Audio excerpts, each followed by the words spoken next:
And we're back with another episode of Let's Play Lost Odyssey. I'm your host, the RPG guy, and it looks like we've got everybody kind of where I want them to be for the time being.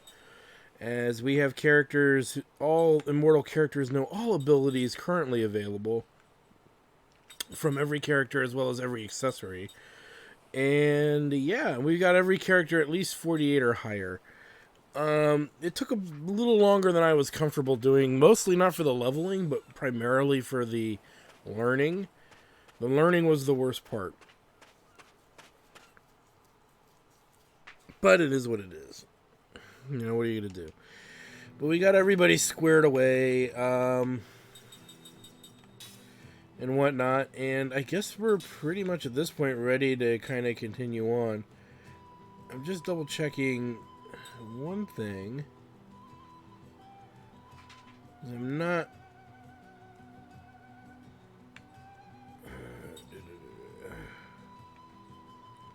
I don't have all the level 3 magics yet.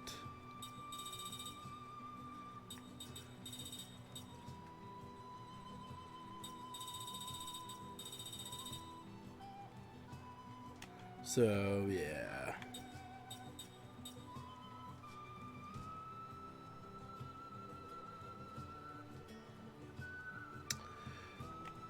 Alright. I guess we're ready to pretty much go here.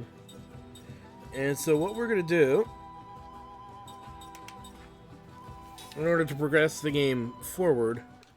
Well, you know what, there's one thing we could check, actually. No, we need one more slot seed. Okay, let's move. Which that slot seed, hopefully, we'll be able to get soon. As we head towards Numara, that we've been holding off for quite a while. And I do mean quite a freaking while.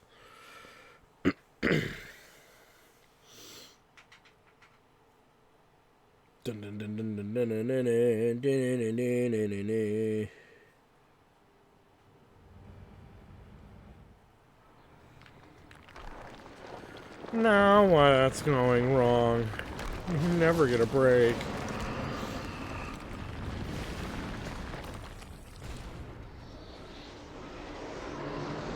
The best part of waking up are monsters in your cup.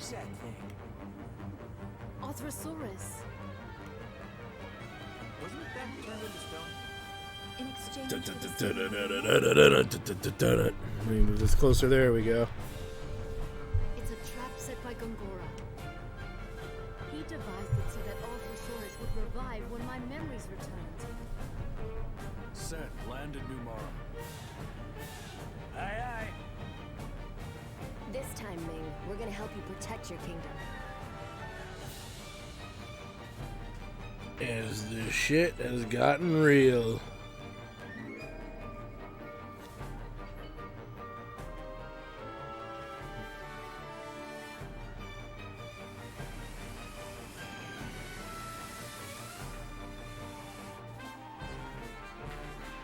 No. Okay, it's not yet. Let's get him. Take this dude on a trip to Pound Town. Now, I rather, have set up my characters with fire absorb. Or, so that's one of the things for what's coming up you need to know. It'll make sense in a minute. Guess he doesn't know who he's fooling with, climbing on board like this. Set the pirate! Set, stop the ship. We'll take him on right here. Aye, aye, sir.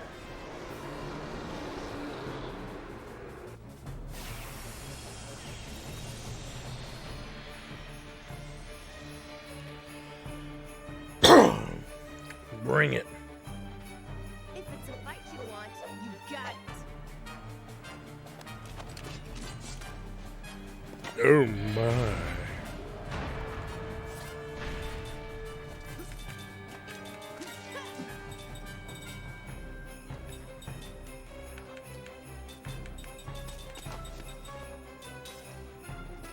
All we really want to do is just straight up damage this dude.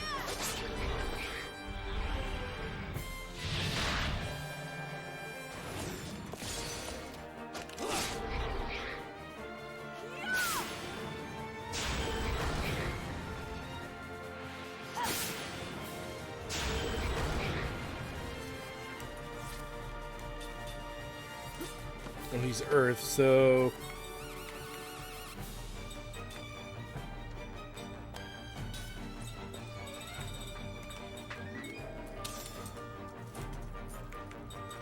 Oh, I should have paid more attention to that than do what I did.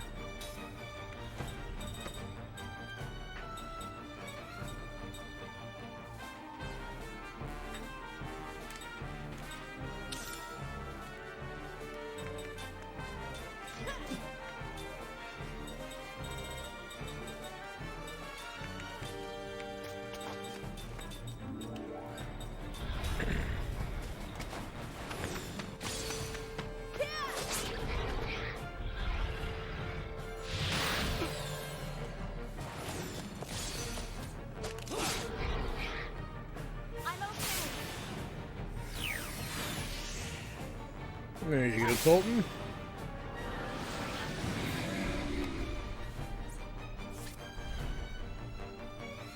Alright.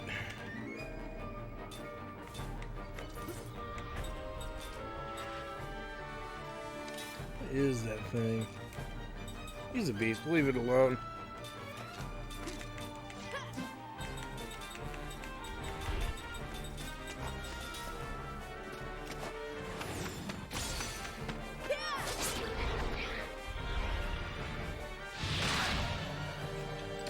Or you can argue we semi-lucked out here that all he's done is melee attack.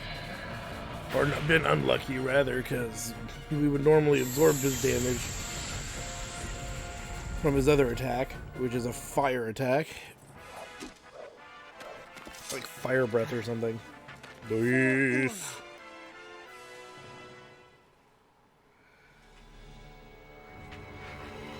That big Hulk headed for the city. So, a bunch of Arthosaurus packs will attack Numara, defeat them before they reach the city limits. The game is over when a single Arthosaurus reaches Numara. Approach your Arthosaurus to begin battle. You must defeat each one as quickly as possible. If you have trouble defeating them quickly, try halting their advancement by other means such as putting them to sleep or by using magic or rings. The Arthosaurus will stop moving for a while. Defeat them while they are sleeping. You can find treasures at the fish beds during the minigame. Try to pick them up as you battle the Arthosauruses. Okay, so that's the thing. There's different ways to approach this. You can either... There's 4 of them. We're going to continue using the party we have. Though I think we've removed Turntail from somebody. Possibly. Let me see.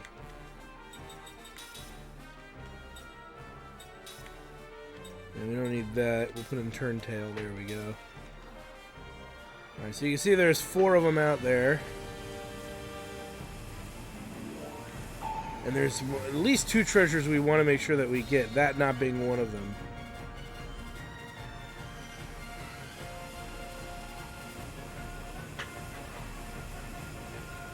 And the thing is, if we can control the flow of these dudes coming in, all the better.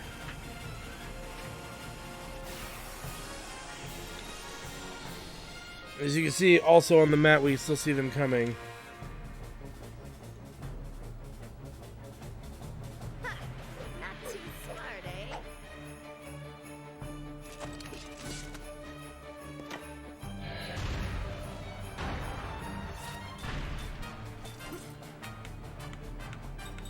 We're gonna not even bother with rings right now. They're water, so we would want... Well, fuck it, flare ring.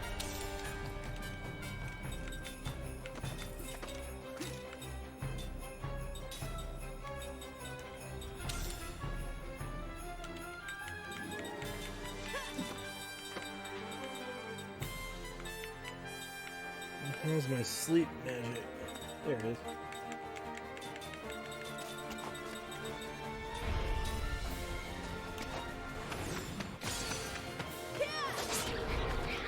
Oh wait, it's water, so it's earth. Never mind. Fire's good against wind. I keep forgetting this.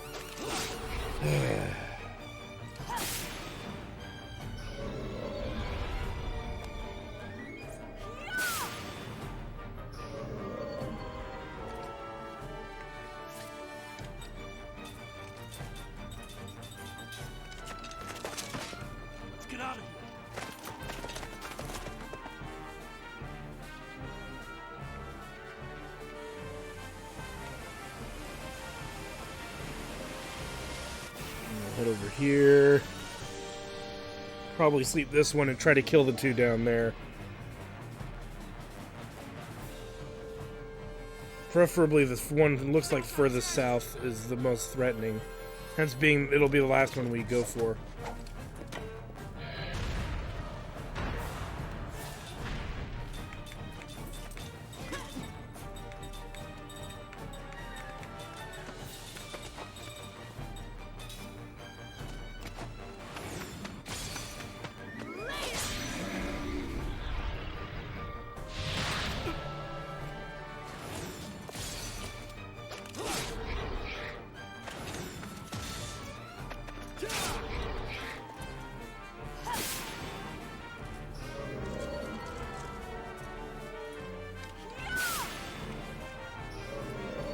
Might have to go for the southern one right away.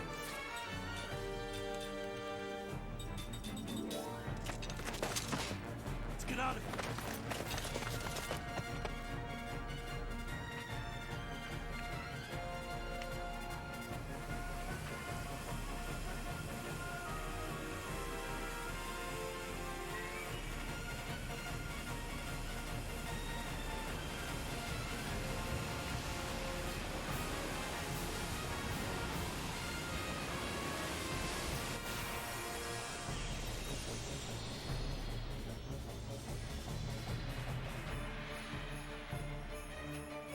Now, I'm probably not going to switch weapons if we're just going to stun it.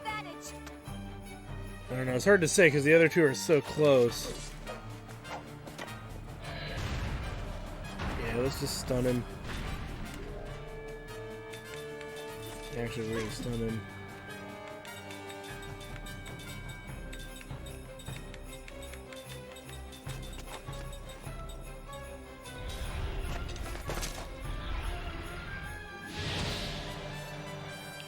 Yeah, we'll fight the one that's already making its way over. And then fight the one right to the south, probably, even though the other two are closer to waking up. Just because they're the closest to Numara.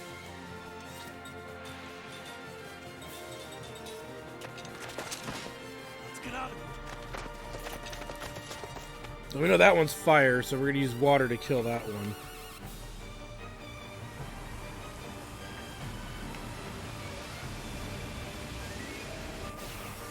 When we kill at least 2 or even 3, we'll focus on finding the items. I just want to get this under control.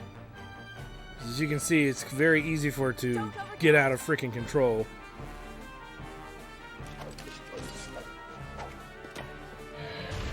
Okay.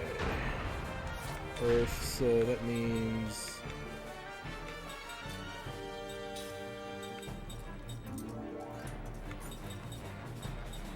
Where is it?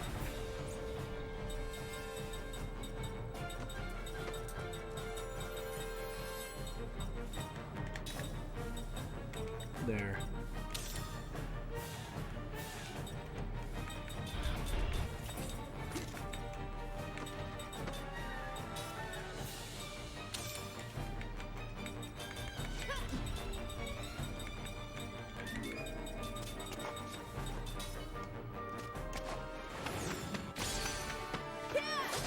Yeah, no reason to bother healing, no reason to bother with anything other than constant attacking.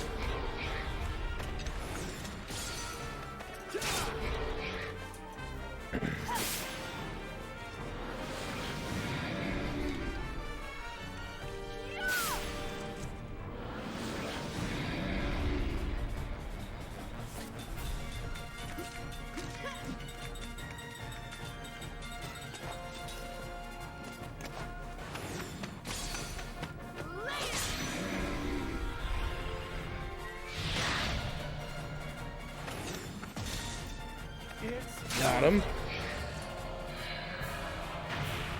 Yeah, as quick as that was, we'll just go for the one to the south of us.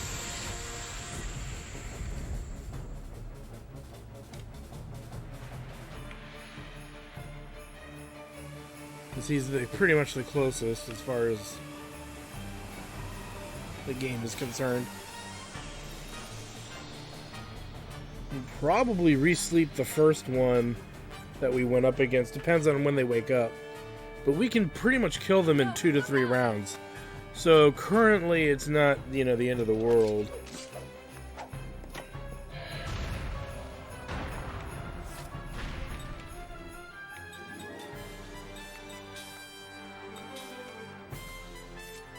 It's fire. So we want...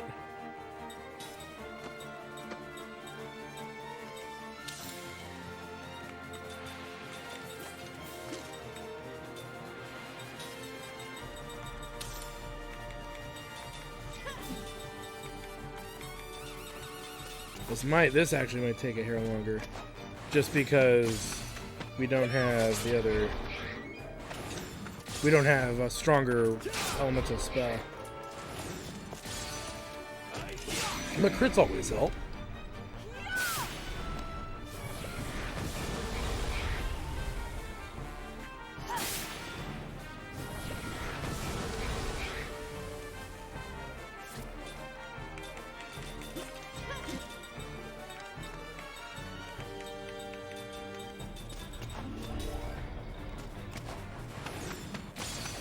Get some.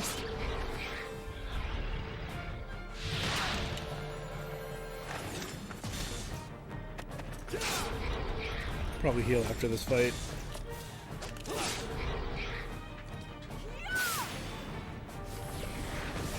He's toast.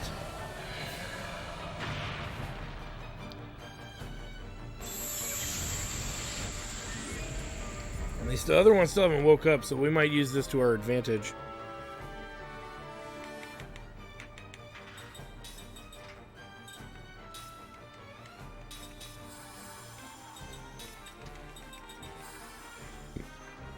Alright, let's move.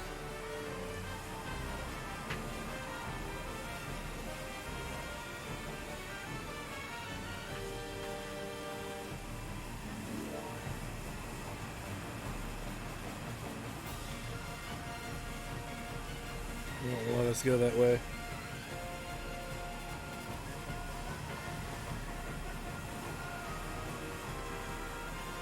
That's new.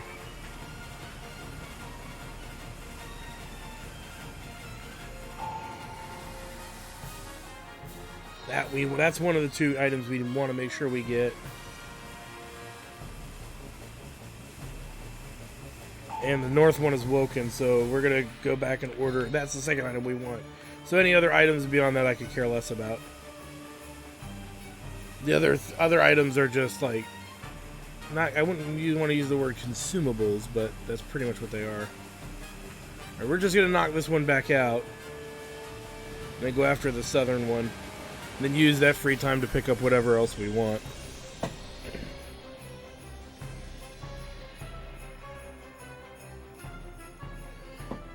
Let's take him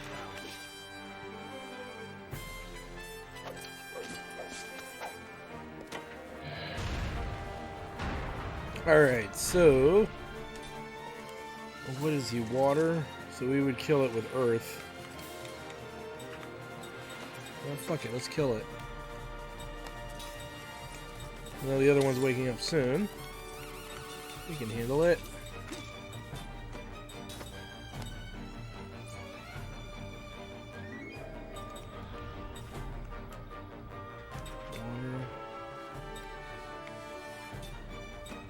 Where's the other planet ring? There it is.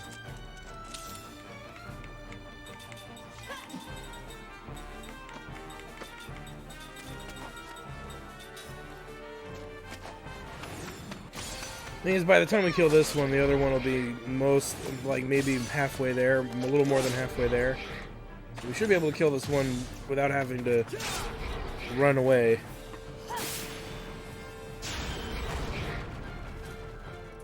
Because again, one more round and he's probably dead. No more than 2. Though animations like this take a little longer. But as you can see, he heals us, so that's the attack I've been waiting for him to do.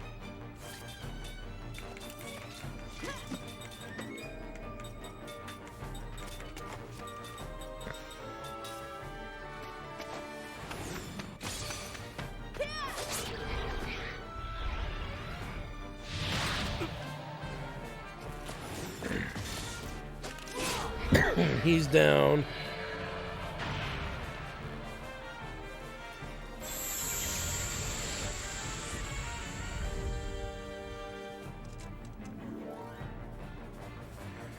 Alright.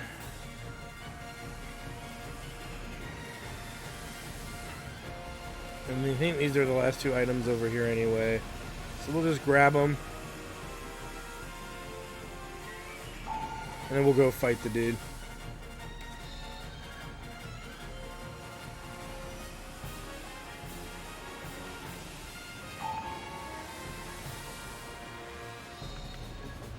Alright, let's end this.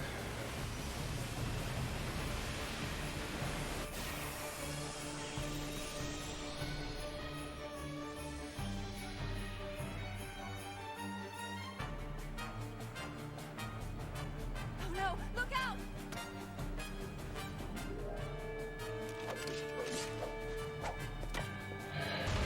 Alright. You are wind, so this time.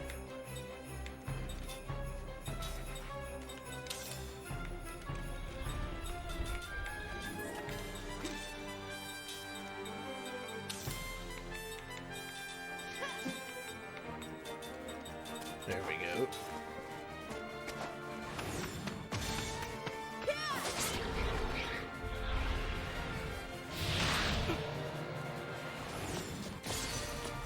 Nice.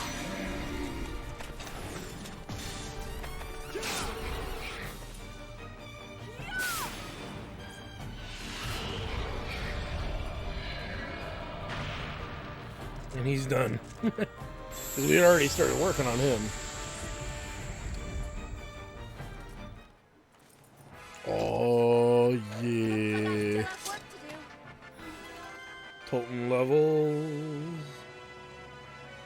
And Tolton learns huge MP gift, so we'll have all of our characters learn that.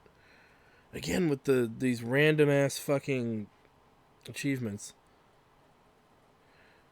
Somebody on my stream explained to me what happened, by the way. I was streaming this on the donated Xbox 360 prior to recording this one, and I stopped in the middle of it so I could switch to the Grandia HD remaster and started streaming that instead. So that's what happened. And that's why I have half the achievements and half not. And then the other achievements are all on my buddy Scotty's Xbox 360. Alright, Reed defeated the Arthrosaurus. Sure did. Lucky for us, huh, Ming? Yes, thank you. Well, that takes care of that. Let's see what's going on back in Numara. So that obviously tells me that Tolton still Tolton has no more skills to learn, but everybody else might. Alright, speaking of that, before we go to Numara, we're going to go to the Crimson Forest and just knock out what's there to do. Because why not? Give me 1 second, I gotta cough a bit more. Ah, there we go. I want you guys to have to hear a loud cough right in the mic, unless it's on accident, like it was earlier. Really quick, too, while we're here. Obviously, we're going to want everybody to learn it, even though it's not going to take very long to learn it.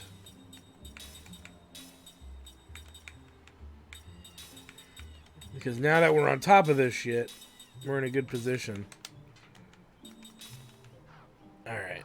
Speaking of good positions, now that we're here, man, this was quite some time ago, wasn't it? But what we are doing specifically is we are getting some stuff done like that.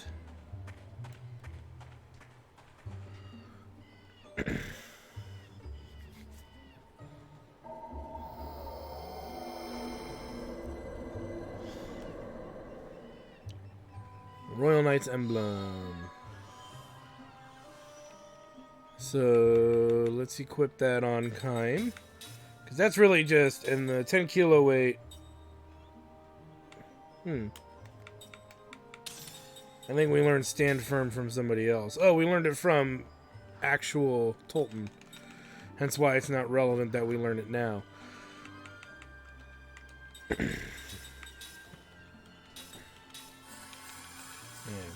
HP level 4 bonus is quite nice. The enemies here probably not really worth it, and we don't need to grind. We only need to fight enemies that are kind of at our level, so leaving Turntail on is probably a good idea.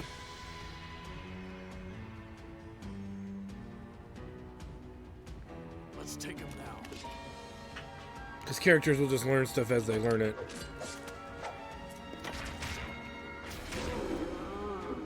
Though we could just power through this.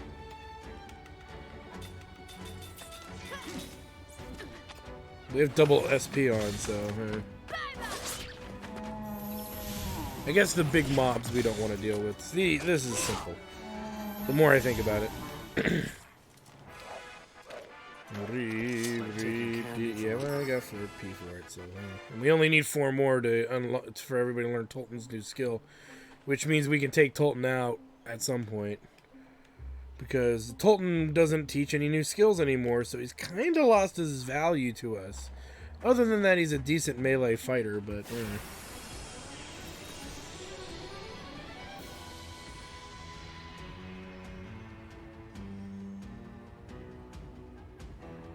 Don't overdo it.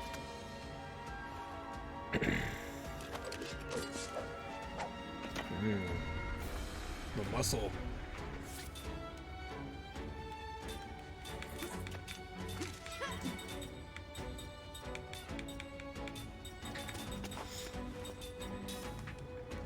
I'm too lazy to change rings.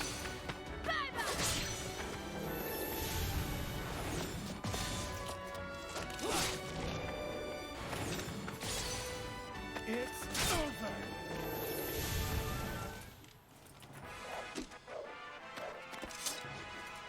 Never underestimate the royal house.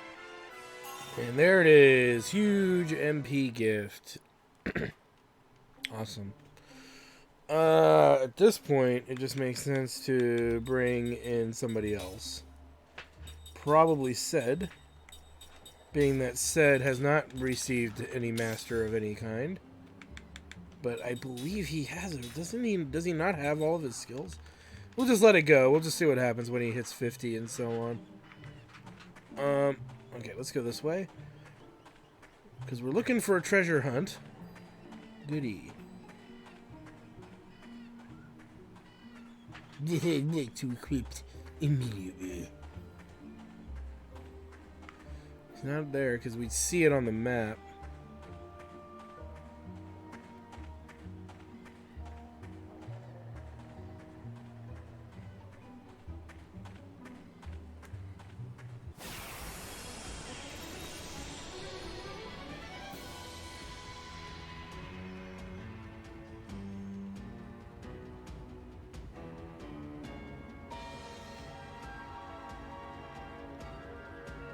Come on, let's see what you got. That's funny. That's really funny.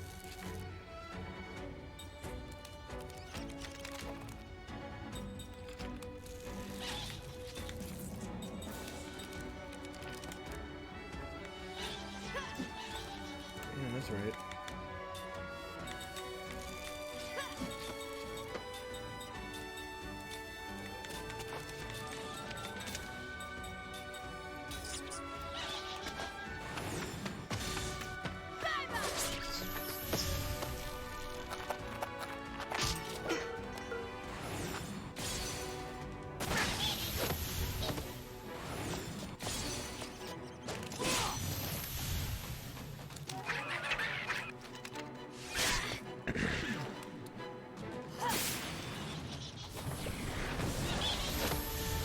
And let's see here.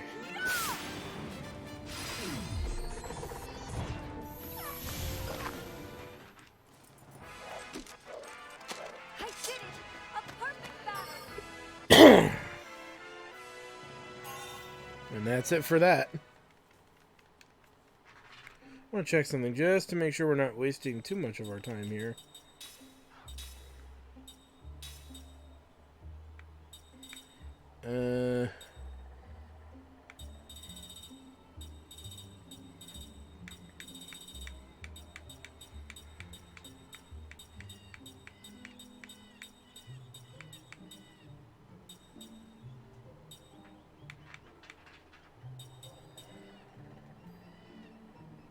Hired Kime lie in the Crimson Forest. Yeah. So... Oh, look at that. It's showing up right there. Sitting here making sure I even have the treasure hunt info. Whew, but we do. Lucky us. And we get the Ogre Bangle. Or so known by many as the Crunk Smash. Can't complain too much about that. I do not know why I do not have the triple goods on her. We need to make sure that that happens.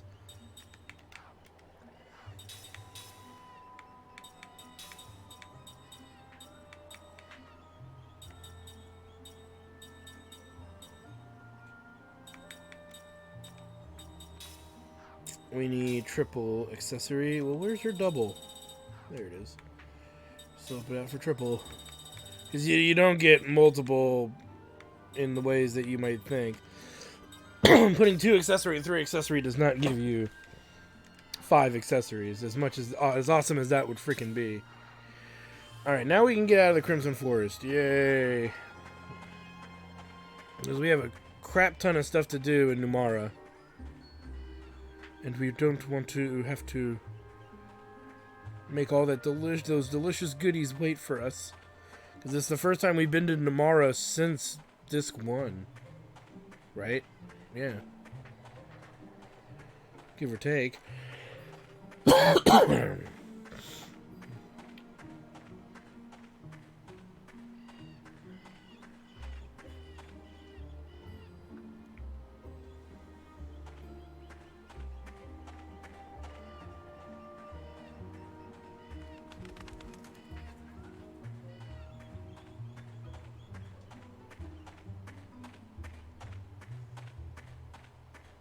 And out we go.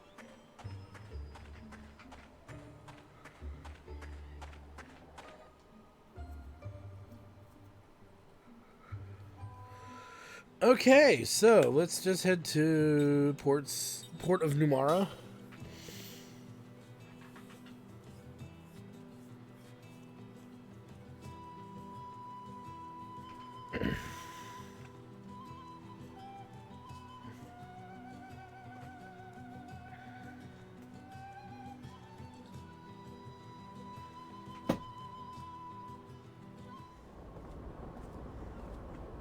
Alright.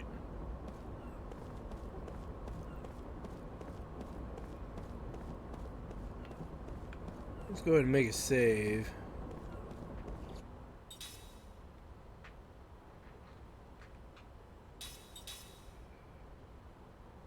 Nice.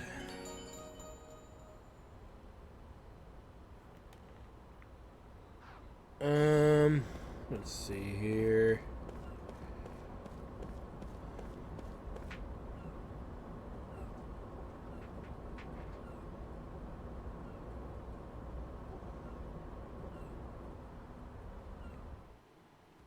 Really quick, just because certain events are going to take place, I want to go back to the world map, see if we can enter Numara from a different angle here. If not, we'll figure it out.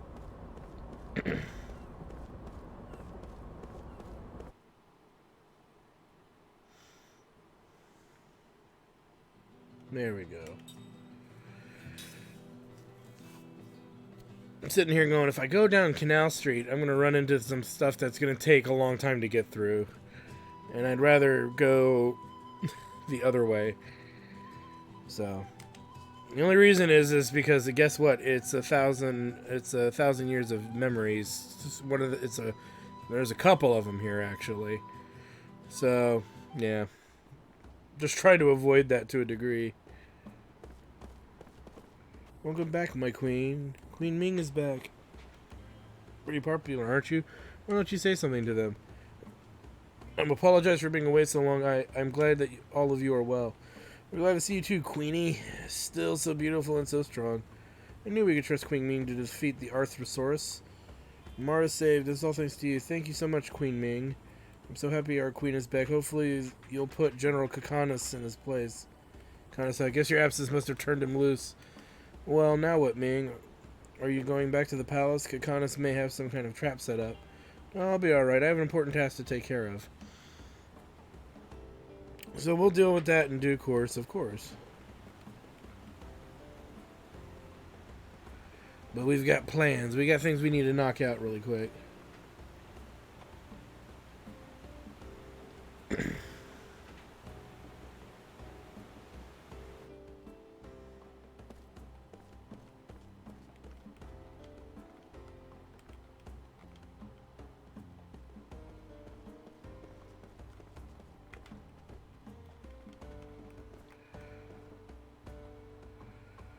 Harp gazing Cody. This harp hasn't been playing in a long time. No one's tuned it since either. It'd be nice if someone could do that for me. How does it look, Sid? Do you think you can fix it? Don't expect too much from me, Mama. Anyway, I'll try taking a look at it. Maybe we can do something about this. And then it explodes.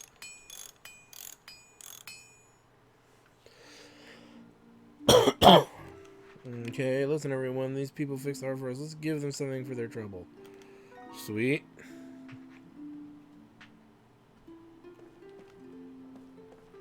Amazing, the progress the Numara has made. My family and I lived in the city for 30 years when the Arthosaurus appeared. It was still a child, but I remember how helpless I felt watching the town burn to the ground.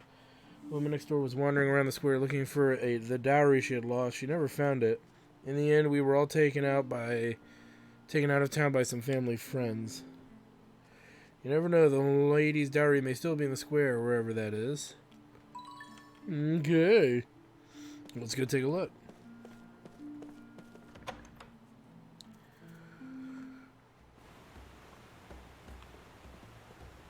And there it be.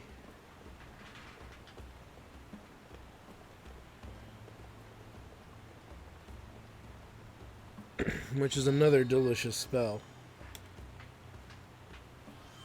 Alright. Let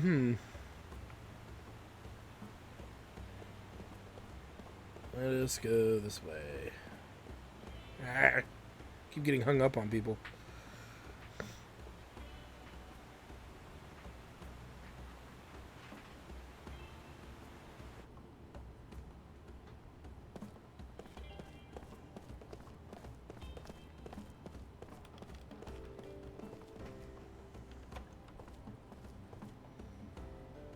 Just checking a few places again. No, we don't need to be here yet.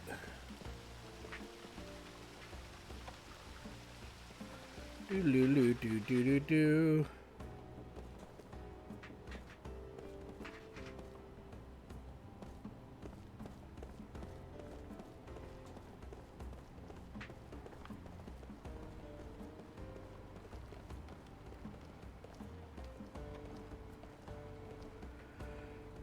Check in here.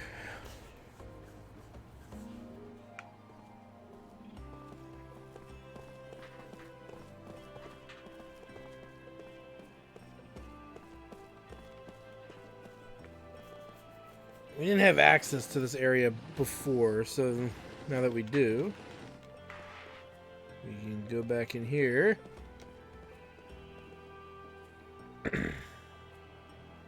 What are you doing? I have extremely valuable merchandise over there.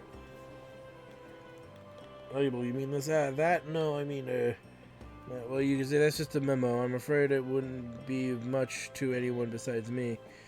It said something about some business deal with the Numaran military. Lots of money, it seems. You made quite a profit, didn't you? Oh, no, I mean, really, I took a loss on the whole affair. The Queen was against expanding the military budget, so General Kakanis asked me to help him under the table. He made a huge discounts in exchange for his tacit approval of my business. He didn't let anything stop him, did he? The journal said he managed to keep all the military upgrades within the budget, including the arming of the White Boa. But, oh, please forgive me, Your Majesty. I know the sale of weapons and armor is strictly prohibited under your peace policy. Of course, I'd never sell arms to anyone suspicious. I'm in full agreement with Her Majesty's policies, absolutely. I only sell to people who appreciate weapons as art, or to those who have a pressing need for it. Well, why not let it go? With a total ban like that, it's only natural to have things like what Kakanis was doing. No time to pour over policy details right now, therefore I shall leave this particular affair for another time. However, if you have any further legal dealings with the military, I will make your case a personal priority. Do you understand? Of course, of course. Thank you, Your Majesty. Please accept this as a symbol of my remorse. Yay. Just what I've always wanted. I guess we have enough time to maybe knock out one of these stories. My voice is a little hoarse right now. I'm getting over laryngitis. So I'm going to do the best I can. Just saying. Just be prepared. Is all I'm saying. For a more mediocre reading than normal.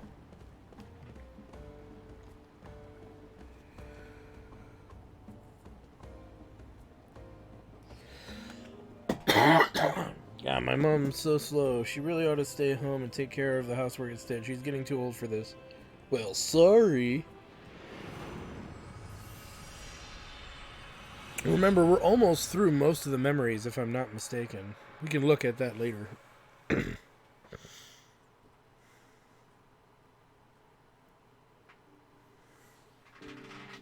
Return of the native.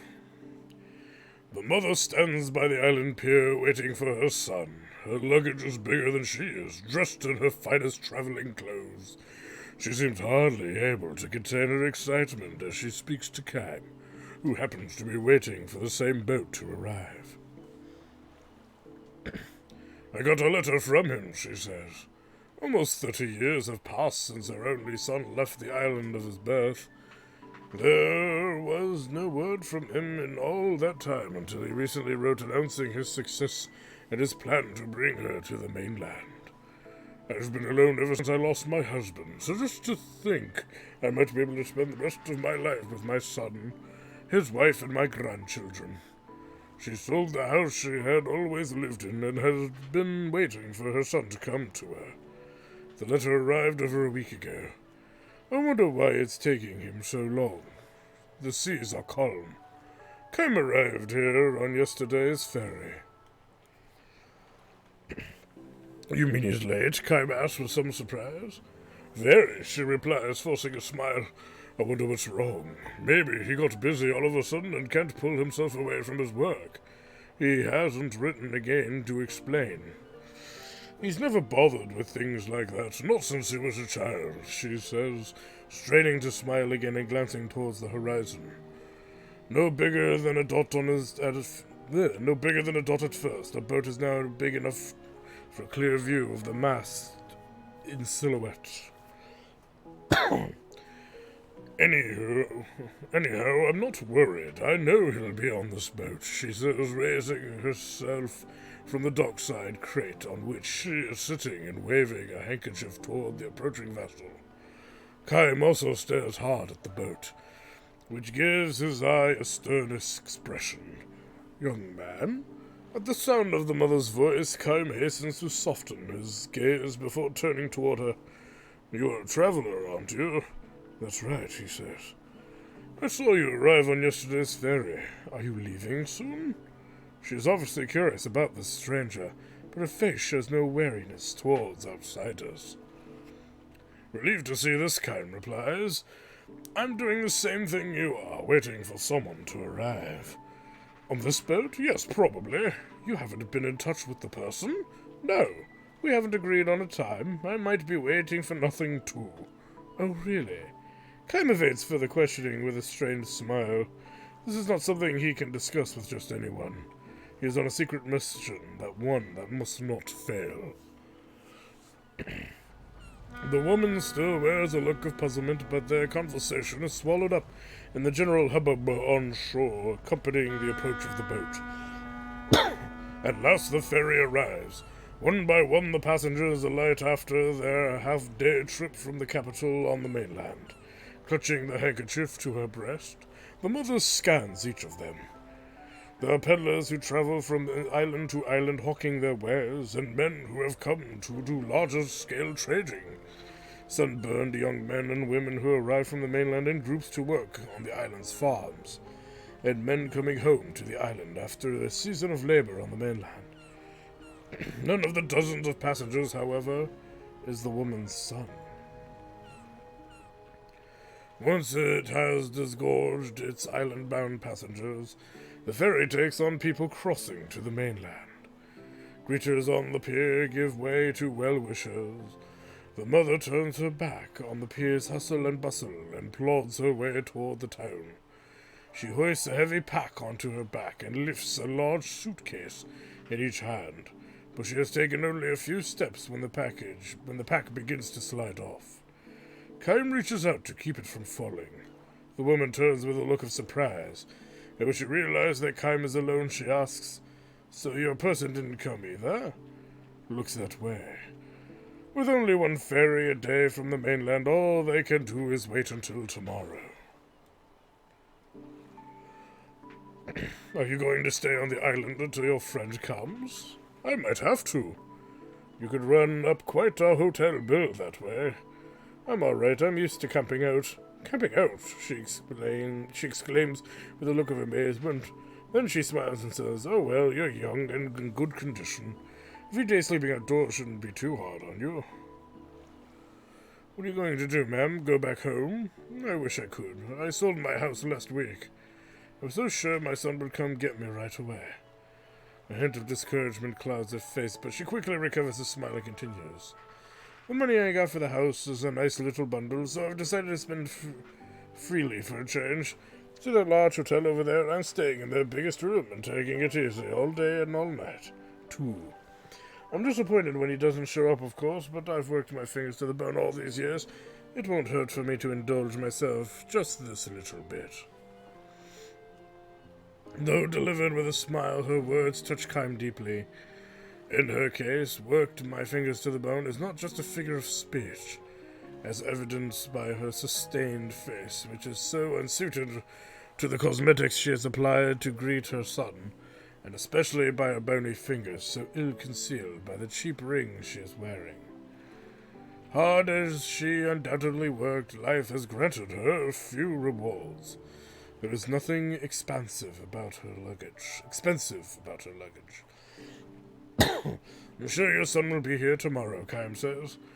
Her deeply wrinkled face breaks into a joyous smile. "Yes, of course, tomorrow, for sure," she says with a deep nod.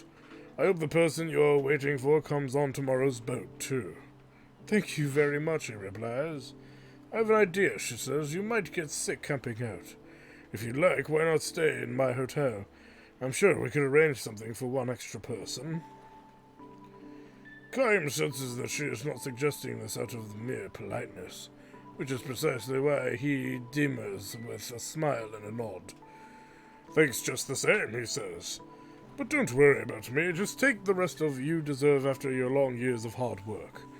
"If you say so." She seems somewhat disappointed, but does not press him to accept. As he watches her trudge off towards the hotel alone, all but hidden from view by her huge bundles, Kaim wonders if perhaps she was hoping that his company might ease her concern that her son might not show up after all. Even so, he decides not to chase after her and retract his refusal.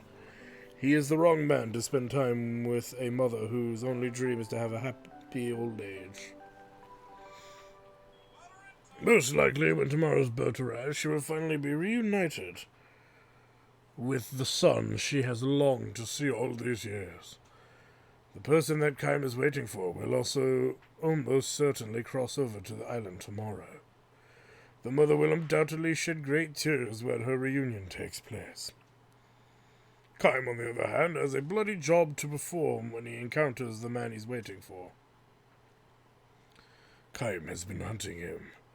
The man is a fugitive, and there is a reward on his head. He is known as the boss of an underworld gang in the capital, and he has committed crimes without number: robbery, fraud, extortion, assault, and even murder. To cap his life of crime, he double-crossed his own gang and ran off with a great deal of money. Word reached the gang only a few days ago that the man is headed for this island, the place of his birth, and they hired Kaim to take care of him. The fact that they hired Kaim means they are ready to have him killed on sight. Kaim and the mother meet at the dock again the next day at the same time. And again the next day, and the next, and the day after that. The ones they are waiting for never come. A week goes by. The mother switches accommodations from an expensive hotel to a cheap inn frequented by traveling peddlers. Actually, I am more comfortable in a cheap place like this, she tells Kaim with a laugh, but more than likely her money would have run out in the first hotel. Your person is very late too, she observes. True. Who is it? He sidesteps the issue with a strained smile. He cannot answer her question if he is going to carry out his duty. Besides, he feels a tiny premonition deep inside. The mother stops questioning him and says, I hope your person comes soon. Another 3 days go by. A messenger from the gang, disguised as a peddler, whispers to Kaim as he steps off the ferry. We think he's still hiding in the capital. We're looking at in every rat hole we can find, but there's no sign of him. Kaim nods silently and glances at the boat. Even after the last passenger alights, the mother stands on the pier looking up at the boat's empty deck. Let me ask you, young man, the mother says to Kaim 3 days later. Does the place where you're camping out have a roof to keep the dew off? Kaim has been sleeping in a dilapidated old house he found near the harbor. All I need is a place to sleep, he says. Would you mind if I joined you there? What's that? The place I'm staying now is not much better than a ruin, and I'm sure I'd be fine wherever you're staying. Yes, I'm sure I'd be fine. She smiles like a child who has found a new source of mischief. Kaim does not refuse her. More precisely, he cannot refuse her. She's probably run out of money even to stay in her current flophouse. Kaim has noticed her cheap rings gradually disappearing from her bony fingers. As they pass the night in the abandoned building, the moon their only source of light, the mother, without prompting from Kaim, spills out her memories of her son. They are by no means pleasant memories, known as a roughneck, even from his earliest years, the boy who was hated by all the neighbors, and caused his parents a good deal of shame. He would steal our money, stay out all night partying, and before we knew it, he was the #1 thug on the island. He was always getting into fights and bothering girls. During the island's annual festival, he would go wild and destroy property, so my husband and I would have to go around apologizing to everyone. The father, a skilled stonemason, lost his job when the son stole valuables from the boss's house. The mother could hardly walk down the street without being subjected to the glares and finger-pointing of the neighbors. Things got especially bad after her son set fire to the island assembly hall just for fun. His parents raised him badly. The boy's misbehavior is the parents' responsibility. The son has become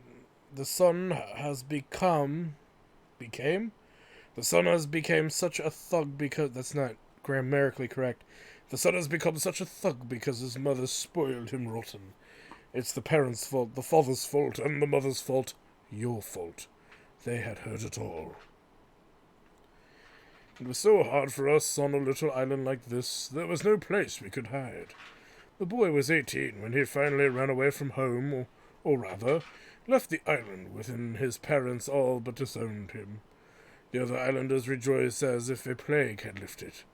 One man went so far as to deliberately let the parents overhear him declaring, I hope that bastard goes to the capital and dies in the gutter. The boy's father died 5 years ago. To the very end, he would not forgive his son, and in his final delirium, he was still apologizing to the islanders. But still, to a mother, any son is the baby she once carried. I never heard a word from him, but I went on praying that he would stay healthy in the capital, that he wouldn't catch whatever epidemic was going around, that he wouldn't get into fights. But that's just me, I guess. She gives Kaim a bitter smile. Or maybe it's just me being a mother, she adds. You have parents too, I suppose? Of course you do, everyone has parents. True. Your father and mother alive and well? Kaim bows his head in silence. On a journey with no clear beginning and no definable end, Kaim is unable to answer a question like this. Instead, he asks the woman, what is the first thing you'll say when you finally get to meet your son? Good question, says the mother. After thinking it over a few moments, she replies, I won't actually say anything. I think I'll just hug him and say nothing at all. I'll hold him tight and let him know how glad I am that he's alive and well. Just supposing, though. Kime presses her gently. If you knew that he had lived a less than exemplary life in the capital, too, would you still give him a hug? Her response is instantaneous. First I'd hug him, then I'd give him a good talking to. She smiles shyly at Kime and adds, that's what being a parent is all about. The next morning she runs a high fever. She may have survived the dew, but a night in a dilapidated building has taken a toll on the old woman's health. Even so, when it is time for the ferry to arrive, she struggles to her feet and heads toward the pier with uncertain steps. Alarmed, Kime holds her back. You're in no shape to be going out, he says. Despite his attempts to bring down her fever with cool spring water from the forest, it is as high as ever. Her labored breathing has taken on a congested rumbling. I have to go, she insists. My son is coming for me. I'm going to see him. She sweeps away Kime's restraining hand, but the effort causes her to lose her balance and sink to her knees. If he's on board, I'll bring him here, Kime assures her. Tell me how I can recognize him. Cradled in Kime's arms, half delirious with fever, the old woman mutters, on his left cheek, before he left the island, he got into a fight. Somebody cut him. He has a scar. Kime nods and lowers the old woman to a straw mat spread on the ground. He fights back a sigh and closes his eyes momentarily. Then he stares hard through a small window at the ferry dock. His suspicions were right after all, though he was sure of it last night. Kime was given a written description of the man when he took on the assignment from the gang. There could be no doubt. Scar on the left cheek. The ferry is approaching the harbor. The pier is showing signs of activity. Kime starts for the door. Behind him, he hears the woman saying, "Please, don't kill him. Don't kill my boy." Kime stops short, but instead of turning around, he bites his lip. I don't know what he did in the capital, but don't kill him. Please. So she knows, too. She knows everything. If you have to kill him, if you absolutely have to, please, before you do it, let me just... Kime leaves the ruin in silence. His steps are uncertain as he makes his way in the blinding glare of the afternoon sun.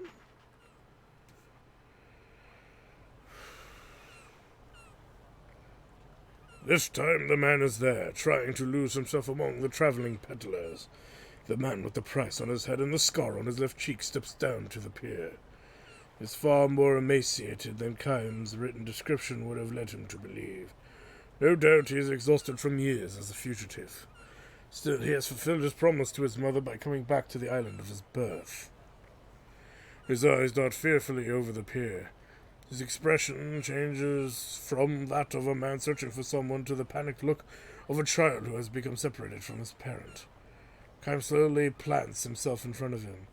The man knows nothing of Kime's mission, of course, and has never met him before, but he has the instincts of the inhabitant of the back alleys. His face freezes and he turns to flee. Kime grabs him by the shoulder, but lightly, in a way that would make an onlooker think he was witnessing the joyful reunion of old friends. The man tries to shake off the hand to no avail. It'll be easy enough for Kime to kill him on the spot. His eyes show that he has no strength left to fight. Kime is far more experienced than the man does at surviving potentially fatal encounters. The man knows this. If you're going to kill me, get it over with, he snarls. But if you've got a trace of kindness in you, you'll give me just one last chance to do something good for my mother. It wouldn't take long, just let me see her once. Then you can do whatever you like with me. Kime lets his hand drop from the man's shoulders. He's not going to run away. So I didn't make it after all, he says with a forced smile. His face tells Kime that he has probably resigned himself to his fate. It suggests, too, an air of relief at having finally brought his life as a fugitive to an end. How many men have you killed? He asks Kime. I don't have to answer that. I don't really want you to tell me. It's just that, well, looking at you, I'd say I'm older than you are, and there are some things a person comes to realize when he's lived a long time. Think about the guys you've killed. Every single one of them had parents. Killing a person means killing somebody's child, right? When that finally dawned on me, I left the gang. Gangs don't pay retirement bonuses. So I sort of borrowed a little money from them and thought I'd use it to, well, I've given my mother a hard time all these years. His voice grows thick and muffled. He shakes off the emotion and proclaims with a laugh. Ah, what the hell, that's a lot of sentimental nonsense. I don't know how many guys I've killed over the years, so I figure I'm getting what I deserve. I can't hate you for what you're doing. A shout comes from the ferry deck. We will be departing shortly. All passengers bound for the capital should be boarding now. Kime looks hard at the man and says, just tell me one thing. The man says nothing in reply, but Kime continues, what's the first thing you're going to do when you see your mother? Huh? What are you talking about? Never mind, just answer the question. I'll say, I'm back. No, I won't say anything. I'll just take her in my arms, that's all. Give her a big hug. Sure, that's what parents and children are all about. Kime relaxes the grim expression on his face and jerks his chin toward the forest beyond the pier.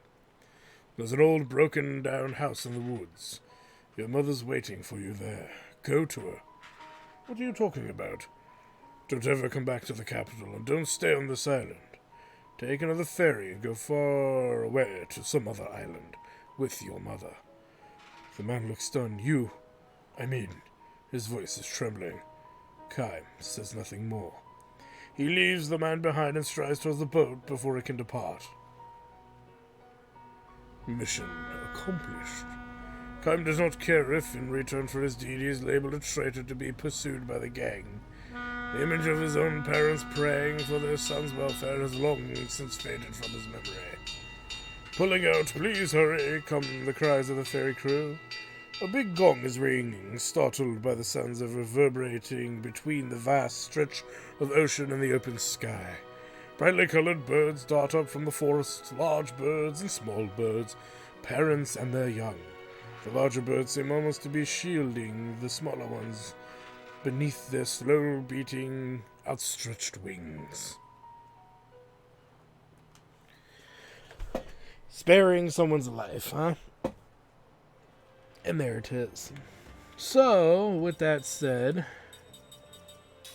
I want to say it's under dreams. We've got 2 dreams left, and we are going to go find another one. So, for those of you who just completely despise these dreams, I don't know why, they're relatively innocent. But if you do dislike them for whatever reason, the best thing I can tell you, though, is that we're almost to the last of them. So anyway, I want to thank you guys for stopping by. Like, comment, subscribe, all the good stuff. Check out my Twitch channel, twitch.tv/JackTartStudios for more live gaming action. When we come back, we're going to continue looting the port city of Numara. We're also going to continue a side quest we've already been working on, and hopefully try to get to the point where we're almost ready to get it finished. We're not going to quite have it finished right away, but we're going to be in the act of getting closer to finishing it. So anyway, thanks for stopping by. And we will see you guys next time.